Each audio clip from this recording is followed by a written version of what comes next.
4 के बदले 40 का नारा तो आज नहीं, बहुत पहले का है और हम उसके ट्रैक पर हैं। एआईएम तो कैंडिडेट दे रही है।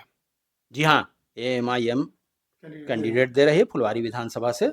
आपके एजेंडे पर वो जो सही पटल पर उठा सके उसके लिए वोट कीजिए। ऐसे सबसे पहले कांग्रेस के ही जो नेता हैं वो बाजार में खड़े हुए मिलते हैं, जैसे हमारे जो 4 विधायक थे जो बाजार में अपनी बोली लगवा लिए। तो इस तरह के लोगों से हमें बचना है, इसीलिए इस बार का क्लियर कट ऑल इंडिया मजलिस इत्तेहादुल मुस्लिमीन का ये पॉलिसी है। राष्ट्रीय अध्यक्ष ने हमें हमारे ये बात कही है और हमारे प्रदेश अध्यक्ष ने भी बार बार इस बात को कहा है। हमने 80 से 100 सीट का अभी प्लान किया है, जिसमें हमें उम्मीद है कि मोर देन 40 सीट पर हम जीतें। तो हर जगह से यही डिमांड उठ रहा है कि हमको एआईएमआईएम का कैंडिडेट चाहिए। ये है, बिहार की जनता ने इस बार ठान लिया है कि एमआईएम के बिना अगली सरकार बनेगी नहीं। 80 से 100 सीट आपकी पार्टी लड़ेगी। रणनीति क्या है, क्या लोगों के बीच में क्या लेकर के जा रही है एआईएम? फाइनली डिसीजन तो हमारे प्रदेश अध्यक्ष जनाब अख्तरुल ईमान साहब लेंगे, लेकिन 80 से 100 सीट ऑल इंडिया मजलिस इत्तेहादुल मुस्लिमीन लड़ने के लिए तैयार है।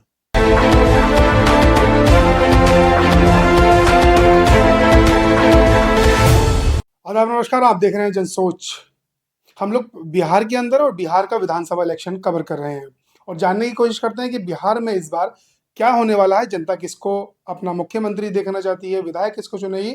और इसी बीच में हम लोग पार्टी के लोगों के पास जाते हैं और उनसे जानते हैं कि उनकी पार्टी की रणनीति इस बार क्या रहेगी। क्या वो अपनी जो उनके क्षेत्र के लोग हैं या विधानसभा के लोग हैं उनको किस तरीके से वो मनाने की कोशिश कर रहे हैं और क्या इस बार उनको वादे देंगे वो, और क्या उनके वादे पूरे करेंगे, कौन कैंडिडेट होगा, क्योंकि अभी आचार संहिता नहीं लगी है और कैंडिडेट भी अभी ज़्यादा क्लियर नहीं हुए हैं। तो ये सारी हम चीज़ें जानते हैं और आप तक पहुंचाते हैं। आज हम इसी तरीके से जानने के लिए आए हैं। पाटलिपुत्र धरती है ये, और जो कहें कि आर्यभट्ट कहें या फिर चाणक्य की धरती कहें, ये वही धरती है। और यहाँ पर एआईएमआईएम 2020 में लड़ी, 24 में लड़ी इलेक्शन। रिजल्ट उतना अच्छा नहीं रहा, लेकिन इलेक्शन लड़ी। क्या इस बार भी इलेक्शन लड़ेगी, वो चीज़ हम जानने की कोशिश करेंगे। और हमारे साथ अब बात करने के लिए हैं शमीमुल हक साहब, चांद जिनका दूसरा नाम है, लोग जानते हैं उनको चांद नाम से। एआईएमआईएम के जिला अध्यक्ष हैं यहाँ से।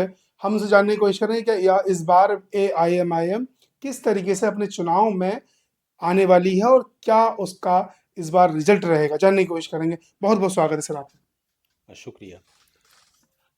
सबसे पहला मेरा सवाल यही रहेगा। ओवैसी हैदराबाद से पार्टी, ठीक है, बिहार में आकर के इलेक्शन लड़ रही है, 100 सीटों से ज़्यादा का दावा कर रही है। क्या आपको लगता है कि हैदराबाद की पार्टी को बिहार में लड़ना चाहिए इलेक्शन? ये तेजस्वी यादव का सवाल है। भारत एक लोकतांत्रिक देश है, जनतांत्रिक देश है। यहाँ सभी को पूरे देश में कहीं की भी पार्टी हो, कहीं से भी इलेक्शन लड़ने की छूट है। पार्टी का रजिस्ट्रेशन ऑफिस कहीं एक हो सकता है, हेडक्वार्टर हो सकता है। वैसे तो कहा जाए कि कांग्रेस का हेडक्वार्टर एआईसीसी दिल्ली में है, तो कांग्रेस यहाँ क्या कर रही है? तो ये सब बातें बेकार की बातें हैं।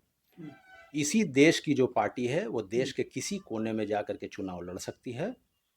पिछले भी इलेक्शन में ऑल इंडिया मजलिस इत्तेहादुल मुस्लिमीन जो 2020 का विधानसभा चुनाव हुआ था बिहार में, उसमें मजबूती के साथ लड़ी। मात्र 19 सीटों पर उसने चुनाव लड़ा, उसमें 5 सदस्य उसके जीत करके आए, लोगों का इतना प्यार मिला। और उसके अलावा एक कैंडिडेट जो जमा खान साहब, अभी जो अल्पसंख्यक कल्याण विभाग के मंत्री हैं, वो भी एमआईएम के सपोर्ट से ही जीते थे, उनको अनकंडीशनल। तो ये कहना कि कहाँ की कौन पार्टी है, तो रजिस्ट्रेशन ऑफिस से कोई लेना देना नहीं है। भारत में वो पार्टी कहीं भी जा कर के, कोई भी देश का कोई भी पार्टी कहीं भी हो, वो चुनाव लड़ सकती है। लेकिन तेजस्वी यादव जो कि इस वक्त विपक्ष में है बिहार के अंदर, वो तो यही कह रहे हैं कि हम तो तेलंगाना नहीं जाते इलेक्शन लड़ने के लिए। आप क्यों आ रहे हैं यहाँ पर? हमारा जो है मतलब कि आरजेडी का गणित बिगाड़ने के लिए। जिस पार्टी को जहाँ पर समर्थन मिलेगा, वो हिंदुस्तान में कहीं भी लड़ने के लिए आज़ाद है वो पार्टी। तेजस्वी यादव जी हमारे प्रदेश के पूर्व उप मुख्यमंत्री रह चुके हैं, उनका एक रिस्पेक्ट है। वो बिहार से बाहर भी चुनाव लड़ते रहे हैं, इससे पहले भी राष्ट्रीय जनता दल झारखंड में चुनाव लड़ी है, दिल्ली में चुनाव लड़ी है। तो अब डिपेंड करता है कि जनता किसको कहाँ से चुनाव लड़ा कर जिताना चाहती है। वो अपना अपना, उनकी पॉलिसी का मैटर है, वोट बेस है, जनता के चाहने से ही सब कुछ होता है। लेकिन अच्छा, आप कह रहे हैं कि कहीं की पार्टी कहीं भी चुनाव लड़ सकती है, लेकिन तेलंगाना में कुल 11-12 सीटों पर आप इलेक्शन लड़ते हैं, 7 जीत पाते हैं, और बिहार में आकर के आप 100 लड़ रहे हैं, जबकि सारे लोग और आपके ओवैसी साहब भी यही कहते हैं कि हम बीजेपी को हराने के लिए हमेशा तैयार हैं। तो छोड़ दीजिए, क्या जरूरत है लड़ने की। 2015 हम्म, विधानसभा चुनाव में पहली बार जब ये पार्टी आई हम्म, बिहार के अंदर, तो हमारे राष्ट्रीय अध्यक्ष का क्लियर कट फरमान था कि इस पार्टी को सीमांचल के क्षेत्र तक महदूद रखना है, उसको लिमिटेड करना है। तो हम्म, पहले हमने वहाँ पर अपने पार्टी की गतिविधि को आगे बढ़ाया। हम्म, जब लोगों का समर्थन बाहर से भी डिमांड होने लगा कि अब ये पार्टी हमको बाहर भी चाहिए, तो 2024 के लोकसभा इलेक्शन में पहली बार सीमांचल क्षेत्र से बाहर निकल करके हम्म, एमआईएम पार्टी ने अपने कैंडिडेट को दिया। हम्म, और इस बार विधानसभा चुनाव में हम्म, पूरे प्रदेश की जनता का हम्म, ये हम लोगों के से आग्रह है, हमारी पार्टी के तरफ से ये उनका डिमांड आ रहा है हम्म, प्रदेश की जनता का कि वो एमआईएम पार्टी के कैंडिडेट को देखना चाहते हैं। तो इन सब चीज़ों की जन भावनाओं की कदर करते हुए हम्म, फाइनली डिसीजन तो हमारे प्रदेश अध्यक्ष जनाब अख्तरुल ईमान साहब लेंगे, हम्म, लेकिन 80 से 100 सीट हम्म। ऑल इंडिया मजलिस इत्तेहादुल मुस्लिमीन लड़ने के लिए तैयार है। 80 से 100 सीट लड़ेगी, जी। वोट काटने का काम पूरा करेगी। अब वोट काटने का काम तो कौन करेगा ये तो वक्त बताएगा। होता क्या है कि जब भी बड़ी पार्टियां जो हैं वो चाहती हैं कि हम जनता को असल मुद्दे पर ना आने दें, हम्म, वो छोटे छोटे जो समस्याएं हैं लोगों के विभिन्न वर्गों की हम्म, समस्याओं को वो दबाकर और बिना मतलब के जो नॉन इशू है उसको उछाल करके हम्म, भोली भाली जनता को बेवकूफ़ बनाना हम्म, चाहते हैं। और जबकि रीजनल पार्टी का यही काम है कि समाज के हर एक वर्ग का जो आवाज़ है वो विधान मंडल में और संसद के पटल पर पहुँचे। हम्म, और इसी को रोकने की इनकी है भाई। तो 35 सालों से पिछले 35 सालों में हम्म, तकरीबन 18 साल हम्म, राष्ट्रीय जनता दल की सरकार रही, जिसमें 3 साल वो गठबंधन के साथ रहे, जदयू के साथ। हम्म, तो अगर मान लिया इतना ही इन्होंने विकास किया होता तो आज बिहार पूरे भारत में hmm, state wise GDP per capita income देखा जाए तो हम्म, सबसे लोएस्ट लेवल पर है। तो आपने क्या विकास किया है ये हम्म। इसकी बानगी खुद है। 10,000 रुपये दिए थे महिलाओं को, कल आ गई इसकी एक किस्त। ये तो एनडीए गवर्नमेंट ने दिया है, और हाँ। एनडीए गवर्नमेंट का यही काम हम्म, है जब कोई अच्छी योजना हो तो एनडीए गवर्नमेंट को हम कहना चाहते हैं कि हम्म, पहली बार तो 10 साल के बाद सेंटर में भी एनडीए गवर्नमेंट बनी है। हम्म, इससे पहले तो बीजेपी की गवर्नमेंट थी 2 बार से। वो हम्म, भले ही कि एनडीए के घटक दलों को उन्होंने अपने साथ जोड़ करके रखा था। हम्म, तो जब ये अच्छी योजना है, कोई भी अच्छी योजना है, तो वो तो चाहिए कि पूरे देश में लागू हो। हम्म, तो ये बिहार के चुनाव के समय हम्म, बिहार के ही लोगों को हम्म, इसका फायदा जो पहुंचाया जा रहा है, तो ये हम्म, तो सीधी सीधी बात है जो अभी कुछ दिन पहले हम्म, महाराष्ट्र में और मध्य प्रदेश में लाडली बहन योजना के तहत कुछ लोगों को इलेक्शन से पहले पैसा दिया गया, हम्म। और इलेक्शन के बाद जो उसके कई किस्त आने थे वो सब बंद हो गए। वो सब बंद हो गए, लेकिन मेरा सवाल यही है और जनता भी यही कहती है कि एआईएमआईएम हमेशा बीजेपी की तारीफ में लग जाती है, जैसे अभी आपने किया कि एनडीए दे रही है, लोगों को देने चाहिए। और जो कि आरजेडी जो लगभग 20 साल से सत्ता से बाहर है, अभी आई थी ना 17 महीने के लिए, आप उस पर निशाना साध रहे हैं। जी नहीं, हमने ये कहा कि एनडीए ने अगर ये इतनी ही अच्छी योजना लेकर आया है हाँ, एनडीए, तो एनडीए को चाहिए कि केंद्र में भी एनडीए की सरकार है, हाँ, पूरे देश की महिलाओं को इसका मिलना चाहिए 10,000 फायदा। रुपये। तो हाँ, बिहार के लिए स्पेशल क्या भाई? हाँ, स्पेशल क्या है बिहार के लिए? वो है कि इलेक्शन आ गया है तो इसलिए अभी बिहार की महिलाओं को मिल रहा है। हम्म, जैसे इससे पहले भी लाडली बहन योजना में मध्य प्रदेश की महिलाओं को मिला, हम्म, महाराष्ट्र की महिलाओं को मिला, हम्म, और उसमें भी क्या हुआ कि कई किस्तों का वादा करके एक किस्त हुआ इलेक्शन से पहले, और हम्म, वही हाल होने वाला है अभी बिहार के इलेक्शन में। तो मेरा ये कहना है कि एनडीए सरकार तो भ्रष्टाचार की पराकाष्ठा है ही। हम्म, यही तो हम बोलना चाह रहे हैं कि हम्म, पिछले 20 सालों से लगातार, जिसमें से 18 साल एनडीए की सरकार बिहार में रही है, और आज के युग में भी जबकि सभी जगह आप देखिएगा कि ग्लोबल विलेज का कॉन्सेप्ट आ रहा है, हम्म, सभी लोग जान रहे हैं किस तरह से तरक्की क्या करना है, कोई विकास मॉडल अब पशे पर्दा नहीं रहा, अछूता नहीं रहा।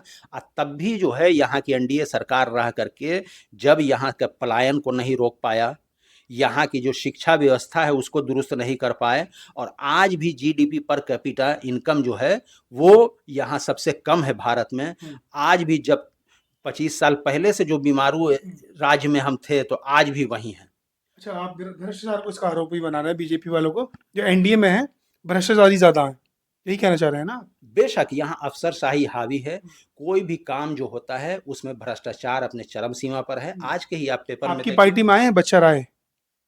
बच्चा राय 2016 में जो उन्होंने टॉपर वाली लिस्ट में जो नाम का घपला किया था, वो आपकी पार्टी में है, आपको पता होगा। नहीं, उनके बारे में अभी हमको कोई इन्फॉर्मेशन नहीं है। अच्छा, उनके बारे में नहीं है, उन्होंने आपकी पार्टी ज्वाइन कर ली है। हाँ, जाहिर सी बात है, हम पटना जिला के अध्यक्ष हैं, हाँ। तो अभी हम ये चीज़ देख रहे हैं। और दूसरे क्या है कि एनडीए के भ्रष्टाचार को उजागर तो सभी लोग कर रहे हैं। अभी पेपर में आप देखिए, बिहार के जितने पेपर हैं, कोई ऐसा दिन नहीं बीतता है जब 2-4 अधिकारी आय से अधिक संपत्ति के मामले में, वो भी आय से अधिक की संपत्ति ऐसा नहीं है कि दुगना 4 गुना, सैकड़ों गुना संपत्ति से ज़्यादा में भ्रष्टाचार में वो पकड़े नहीं जाते हैं। तो ये तो जाहिर सी बात है कि ये तो अगर भ्रष्टाचार कोई कर रहा है ऑफिसर, अगर मान लिया, तो ये तो इसके तार ऊपर तक जुड़े हुए होंगे। और बेशक इसमें कोई शक नहीं है, इस बात को कहने में हमको कोई संकोच नहीं है कि मुख्यमंत्री के आसपास के लोग जो हैं, मुख्यमंत्री जी के आसपास के लोग जो हैं, उनको उनका संरक्षण प्राप्त है ऐसे भ्रष्टाचारियों का, अच्छा, तभी तो वो बच रहे हैं। हाँ, अच्छा ये बताइए, 80 से 100 सीट आपकी पार्टी लड़ेगी, रणनीति क्या है, क्या लोगों के बीच में क्या लेकर के जा रही है एआईएमएम? हमने यही ठाना है कि जो समाज के ऐसे वर्ग जो लगातार हाशिए पर ढकेले जा रहे हैं और जिनकी समस्याओं को सुनने वाला कोई नहीं है, उनकी बात को संसद के पटल पर, विधानसभा के पटल पर रखा जाए, ताकि उनके जो कंसर्न है, जो एस्पिरेशन है, जो जायज़ एस्पिरेशन है, उसके तरफ जो है ध्यान दिया जा सके और इस सरकार से काम लिया जा सके। तो हम एक जीतने के बाद हमारी पार्टी के जो भी सीट आएंगी, तो जाहिर सी बात है कि हम अकेले सरकार नहीं बनाने जा रहे हैं, मगर हम ये कोशिश करेंगे और हमारा पूरा इसमें ये है, बिहार की जनता ने इस बार ठान लिया है कि एमआईएम के बिना अगली सरकार बनेगी नहीं। नहीं बनेगी है? जी जी। अच्छा, कुछ लोग कह रहे हैं कि आपकी पार्टी जनसुराज या भीम आर्मी के जो राष्ट्रीय अध्यक्ष है चंद्रशेखर आजाद, असपा, वो तीनों लोग गठबंधन कर सकते हैं। देखिए, ये सब तो अभी भविष्य के गर्त में है, तो भविष्य राजनीतिक संभावनाओं का खेल होता है राजनीति, तो उसमें हम कुछ नहीं कह सकते हैं। ये सब जो डिसीजन लिए जाते हैं वो प्रदेश अध्यक्ष के स्तर पर लिए जाते हैं या राष्ट्रीय अध्यक्ष के स्तर पर, तो ये सब बातें वो उनसे ही पूछी जाए तो बेहतर है। लेकिन एक चीज़ और बताइए, आप कह रहे हैं कि हम लोग 80 से 100 सीटें लड़ेंगे, क्या जो पहले लड़ी थी आपने 19-20 सीटें, वो रहेंगी या उसमें से कुछ कैंसिल होंगी? जाहिर सी बात है, वो तो हमारा स्ट्रॉन्ग होल्ड है, तो कोई अपना मजबूत पिलर को हटा करके और नए जगह पर अपना पिलरिंग शुरू करता है, वो तो हमारा मजबूत किला है जिस पर हमने 10 साल से ज़्यादा मेहनत किया है। तो जाहिर सी बात है, वहाँ के अभी हाल फिलहाल में देखिए, अभी हमारे राष्ट्रीय अध्यक्ष बैरिस्टर असदुद्दीन अवैसी साहब का लगातार दौरा रहा है, सीमांचल न्याय यात्रा 24 तारीख से लेकर 27 सितंबर तक, तो उसमें अपार जन समूह और लोगों का जो प्यार मिला है, तो हर जगह से यही डिमांड उठ रहा है कि हमको एआईएमआईएम का कैंडिडेट चाहिए। कैंडिडेट चाहिए, लेकिन वही है कि ओवैसी साहब को सुनने के लिए तो बहुत लोग आते हैं, भीड़ बहुत आती है, वोट में कन्वर्ट नहीं हो पाती। यह बात आपने सही कहा, ये जायज़ बात आपने कहा। यही चीज़ है कि हम लोग अपनी बातों को सही ढंग से लोगों तक पहुंचाने में उतने कामयाब नहीं हो रहे हैं जितने कामयाब बाकी, चूंकि हमारी पार्टी यहाँ बिहार में नई पार्टी है, बताया हमने कि 10 साल पहले यहाँ पार्टी आई है और सीमांचल से बाहर 2024 के लोकसभा इलेक्शन में आई है, मगर हम लोग पूरी तरह से कोशिश कर रहे हैं और अपनी तरफ से हमने पूरे मेहनत किया है और उसका तरीका हम इस्तेमाल कर रहे हैं, सही तरीका, जो सही प्लेटफॉर्म है, ताकि हमारी जो मैनिफेस्टो है और हमारी जो बातें हैं वो डाउन द लाइन नीचे तक लोगों को पहुंचाई जा सके, लोगों तक पहुंचाई जा सके। 100 सीटें या 80 लड़े हैं आप, तो 80 में से कितनी जीत सकते हैं आप? हमने 80 से 100 सीट का अभी प्लान किया है, जिसमें हमें उम्मीद है कि मोर देन 40 सीट पर हम जीतेंगे। More than 40 seat? जी जी। अगर आप जीतते हैं तो क्या वही रहेगा कि 5 जीते 4 चले गए? ये तो एक दुर्भाग्य की बात है, कुछ लोग ऐसे आ जाते हैं शुरुआती में, तो इससे पहले भी आप कहीं कहीं देखिएगा, बहुत सारा जगह है, विधानसभा या लोकसभा का चुनाव हो तो बहुत पुरानी पार्टी है कांग्रेस, तो सबसे पहले कांग्रेस के ही जो नेता हैं वो बाजार में खड़े हुए मिलते हैं, जैसे हमारे जो 4 विधायक थे जो बाजार में अपनी बोली लगवा लिए। तो इस तरह के लोगों से हमें बचना है, इसीलिए इस बार का क्लियर कट ऑल इंडिया मजलिस इत्तेहादुल मुस्लिमीन का ये पॉलिसी है। राष्ट्रीय अध्यक्ष ने हमें हमारे ये बात कही है और हमारे प्रदेश अध्यक्ष ने भी बार बार इस बात को कहा है कि जो आदमी, जो कार्यकर्ता, जो हमसे पहले से जुड़ा हुआ है और जो ज़मीनी स्तर का नेता है, वो ही उसी को टिकट मिलेगा और कोई भी जो पैराशूट नेता है उनको टिकट नहीं दिया जाएगा। हमारा जो सोच है और उससे जो जुड़ा हुआ हमारा है, जो उस पर यकीन रखता है, हम उसी को टिकट देंगे। अच्छा, जो आपकी विचारधारा पर यकीन रखता है आप उसको टिकट देंगे।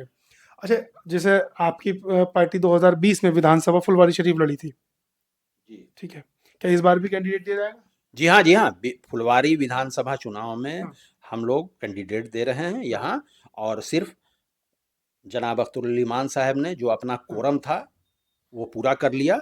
महागठबंधन के पास लेटर लिख करके, वो एक स्ट्रेटजी थी, एक कोरम पूरा कर लिया ताकि बाद में कोई इल्ज़ाम बाकी ना रहे। तो वो पूरा करने के बाद ऑलरेडी यहाँ से डिसाइडेड है कि फुलवारी विधानसभा से कैंडिडेट मिलेगा। कौन हो सकता है?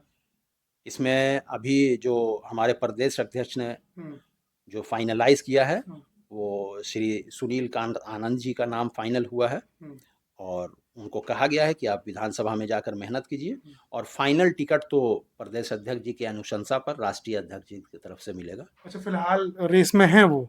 बेशक, उनको कहा गया है कि जाइए आप अपने विधानसभा क्षेत्र में मेहनत कीजिए और टिकट के लिए उनको इशारा दे दिया गया है। मेहनत करेंगे और प्रदेश अध्यक्ष उनके इससे सेटिस्फाइड रहेंगे तो उनका नाम रिकमेंड हो जाएगा राष्ट्रीय अध्यक्ष की तरफ और टिकट फाइनल होगा। फुलवारी शरीफ की जनता के लिए आप क्या कहना चाहेंगे, क्योंकि आपकी पार्टी अब तो चुनाव में आ रही है, अब फुलवारी शरीफ की जनता के क्या लिए सोच करके वोट करेगा? जी, हम यही चाहेंगे। फुलवारी शरीफ की जनता पिछले 35 सालों से लगातार या तो राजद या जदयू को वोट देती आई है। ठीक है, अच्छी बात है, विकल्प कम थे। अब यही कहना है कि नेताओं को, ऐसे नेताओं को जो नेता बनने के बाद राजा की तरह बिहेव करते हैं और अपने आप को राजा और जनता को प्रजा समझते हैं, उनसे अपना पिंड छुड़ाइए। उनसे दामन पकड़ के पूछिए कि आपने जनता की भलाई के लिए क्या क्या काम किया है। जो गवर्नमेंट की पॉलिसीज़ हैं, जो यहाँ के लिए ज़रूरी है, उनको लागू कराने के लिए आपने विधानसभा में कितनी बार सवाल उठाया और यहाँ के लोगों के लिए हक की बात कितनी की। तो जाहिर सी बात है कि जब उनका दामन पकड़ के आप ये सवाल करेंगे तो वो अपना दामन छुड़ाएंगे और सिर्फ बात करेंगे कागजी बात। ये हो जाएगा तो ऐसे हो जाएगा तो वैसे हो जाएगा, कोई आ जाएगा कोई चला जाएगा। तो डर के वजह से या किसी के बहकावे में आके वोट नहीं कीजिए, बल्कि आपके एजेंडे पर जो सही पटल पर उठा सके उसके लिए वोट कीजिए। ऐसे उससे दामन पकड़ करके इस बात का सवाल कर सकें कि भाई हमारी समस्या ये है, इसको विधानसभा के पटल पर उठाइए और वहां से इसको अनुमोदित कराइए। तो कैंडिडेट दे रही है? जी हाँ, AMIM कैंडिडेट दे रही है फुलवारी विधानसभा से और हम लोग मजबूती के साथ लड़ेंगे। और लोगों का भी ये कहना है कि इस बार हमको AIMIM का कैंडिडेट चाहिए, हम उनके लिए वोट करेंगे। ये ग्राउंड सर्वे हमने भी किया हुआ है। कई लोग हमसे पूछ रहे हैं कि भाई फाइनलाइज कीजिए, तो हमने कहा कि फाइनल तो करना भाई राष्ट्रीय अध्यक्ष का काम है और उसको अनुशंसा करेंगे हमारे प्रदेश अध्यक्ष जनाब अख्तरुल ईमान साहब। तो आप 100 सीटों में 40 सीटें जीतने की बात कर रहे हैं, फुलवारी शरीफ भी जीतेंगे? जी हाँ, बेशक, ये हमारा एक कंटेस्टिंग सीट है और 4 के बदले 40 का नारा तो आज नहीं, बहुत पहले का है और हम उसके ट्रैक पर हैं। बिल्कुल इसमें कोई शक की बात नहीं है कि 4 के बदले 40 आना है। 4 के बदले 40 आना है। तो आपने पूरी सारी चीज़ें देखी किस तरीके से शमीम उल हक साहब ने बताया है कि 4 के बदले 40 लाना है। सीमांचल से निकल करके 2024 में पार्टी बिहार के पाटलिपुत्र में आकर के चुनाव लड़ी, जीत नहीं मिल पाई, वो एक अलग चीज़ है, कोई जीतता है कोई हारता है। लेकिन क्या आप इनकी विचारधारा से, इनके सवालों के जवाब से आप सहमत है? सहमत है आप हमें कमेंट बॉक्स में बता सकते हैं, ज़्यादा से ज़्यादा वीडियो शेयर कर सकते हैं और आने वाले वक्त में बिहार विधानसभा को लेकर के जो भी आपके सुझाव हो वो भी आप हमें बता सकते हैं। आप देख रहे थे जनसोच, बहुत बहुत शुक्रिया।